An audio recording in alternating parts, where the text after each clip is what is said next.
Oke, Assalamualaikum dan hai saya ucapkan sekali lagi kepada semua follower Kurus TV Channel.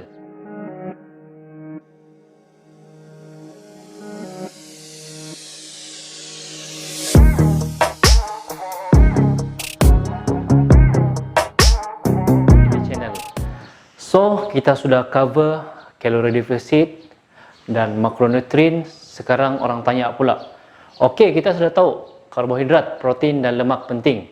Tapi berapa perlu kita ambil untuk karbohidrat? Berapa perlu kita ambil untuk protein dan lemak? So, hari ini itulah tajuk yang kita akan cover. Nisbah pengambilan makronutrien. Berapa protein, berapa lemak dan juga berapa karbohidrat. Oke, untuk kita menetapkan nisbah pengambilan makronutrien kita, paling penting adalah protein. Kemudian lemak, barulah yang bakinya karbohidrat. Oke. So kita bermula daripada protein dahulu. Kenapa saya letakkan protein sebagai makronutrien yang nomor satu kita kena titik beratkan? Sebab protein ini diperlukan untuk membina muscle kita. Dan bila tidak ada muscle, metabolisme kita akan jatuh. So ini yang kita kena letak priority yang nomor satu. Oke. So macam mana caranya? Kita bahagikan kepada dua golongan. Satu untuk orang yang rajin pergi gym, bersukan dan bina badan. Satu lagi orang yang pasif, yang mungkin kerjanya lebih banyak di pejabat dan tidak memerlukan banyak aktiviti fizikal. Oke. Oke, yang pertama, orang yang aktif. Oke. Aktif. Jumlah protein yang diperlukan adalah 2 gram bagi setiap berat badan. Biasa. Bagi orang yang pasif,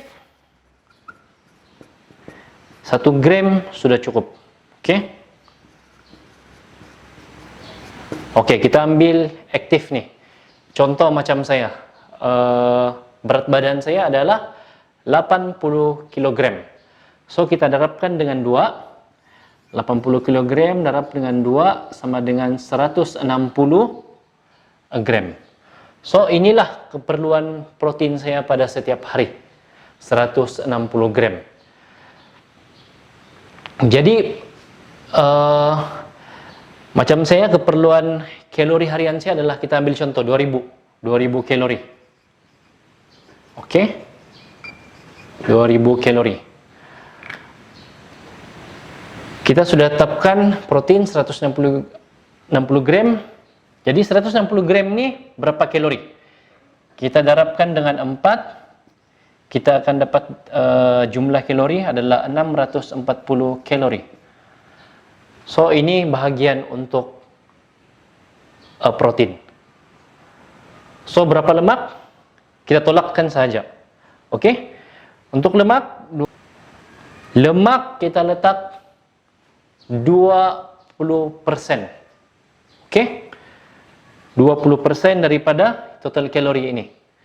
So 20% kita darabkan dengan 2000 kalori, kita akan dapat 400 kalori untuk lemak. So, paling last barulah kita tetapkan karbohidrat. Karbohidrat, untuk kita tahu berapa keperluan kalori kita untuk karbohidrat, kita tolakkan saja. So 2000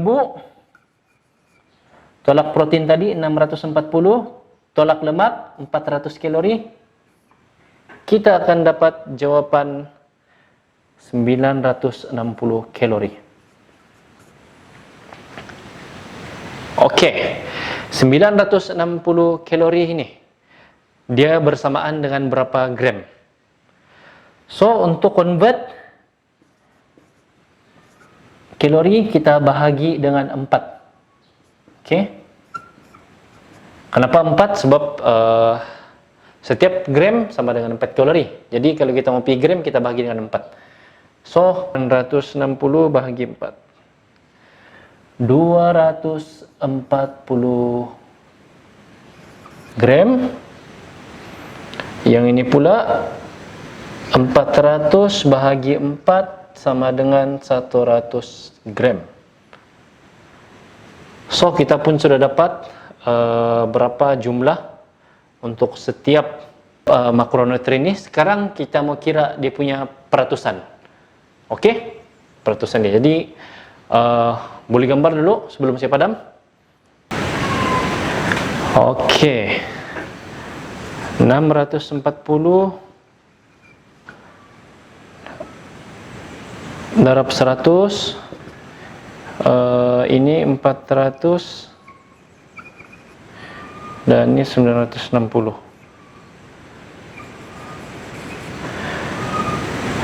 So 640 bahagi 2000, sini protein 32%, lemak 20%, dan yang terakhir karbohidrat 48%. So, nisbahnya adalah, kita padam dulu nih, 32. Oke, K P L. Berapa nisbah dia? Karbohidrat tadi 48%, protein 32%, lemak salah pula. Lemak 20%. So, beginilah rupa untuk setiap meal kita. Ini adalah bagi orang yang aktif dalam sukan. Sekiranya tidak aktif, kamu hanya perlu 1 gram untuk 1 kilogram berat badan kamu bagi protein. Oke, tapi bagi saya ini. So, karbohidrat 48%, 32%, 20%. So, macam mana bentuknya dalam meal kamu? Dia lebih kurang beginilah. Oke, ini karbohidrat, protein, dan juga lemak. Dan kamu kasih tambahlah banyak sayur. Kalau ini tidak cukup, boleh tambah sayur. So, sayur ini kita tidak masuk dalam makronutrien sebab dia tidak melibatkan banyak kalori. Oke? So, sayur ini bagus untuk membantu kita rasa full dan kenyang. So, kalau ini tidak mengenyangkan, tambah lagi sayur biar sampai kenyang. Oke? So, itulah tujuan kita pada hari ini. Berapa keperluan makronutrien? Harap menjawab persoalan kepada semua follower Kurus TV channel. So, jumpa Anda di tajuk yang seterusnya. Stay tune. Kurus TV channel, your fat loss expert.